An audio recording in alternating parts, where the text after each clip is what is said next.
Hello বন্ধুরা, আশা করি আপনারা ভালো আছেন। আজকে আমি বিট ভাজবো, লাল বিট ভাজ, এগুলো ছাড়িয়ে কেটে নেব।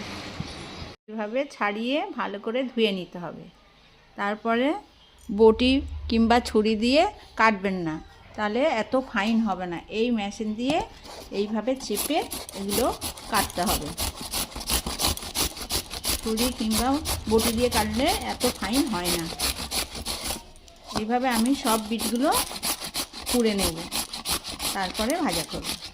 তবে এরকম পাতলা ফাইন হবে। দেখুন, বিটগুলো এইভাবে ফাইন করে কেটে নিয়েছি, একদম ফাইন। ঘষে ঘষে কেটে ঝুড়ো ঝুড়ো একদম হয়ে গেছে। এবার কড়া বসিয়েছি, কড়া গরম হয়ে গেছে। এবার আমি সর্ষের তেল দিচ্ছি। আমি বিট ভাজার জন্যে শুকনো লঙ্কা গুঁড়ো করে নিয়েছি আর রসুন থেঁতো করে নিয়েছি। এবার আমি শুকনো লঙ্কা থেঁতোগুলো দিয়ে দিচ্ছি আর রসুন থেঁতো দিয়েছি। এগুলো লাল করে, লাল হয়ে গেছে। আমি বিটগুলো এবার ঢেলে দিই।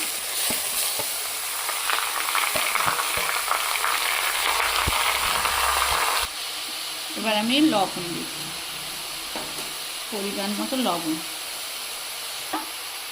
গোটা কাঁচা লঙ্কা ঠিক এইভাবে একটু লম্বা, একটা লঙ্কা 3 খালি করে দিলাম। বিট ভাজা তো মিষ্টি হয়, যে লঙ্কা পছন্দ করে সে ভাতের সঙ্গে লঙ্কাটা মাখিয়ে খেতে পারবে। এবার একটু হলুদ দেব, করে একটু হলুদ দেব।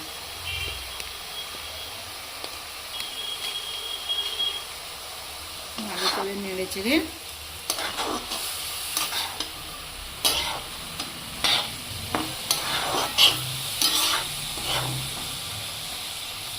একটু সামান্য একটু জল দেব,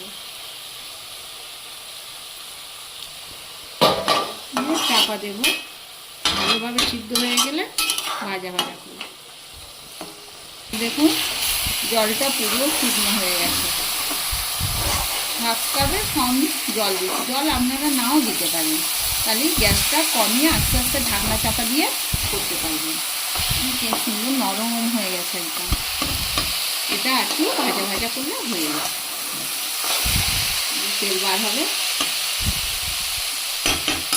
এবার একটু সামান্য অল্প করে একটু সর্ষের তেল,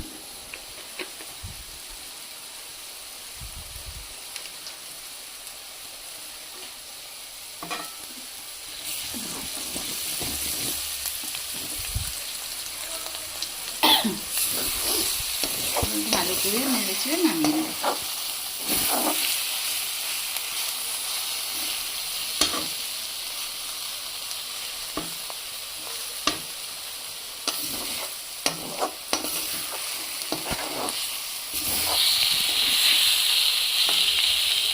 হয়ে গেছে, বিট ভাজা হয়ে গেছে। আপনারাও এইভাবে করবেন, এটা খেতে খুব সুস্বাদু।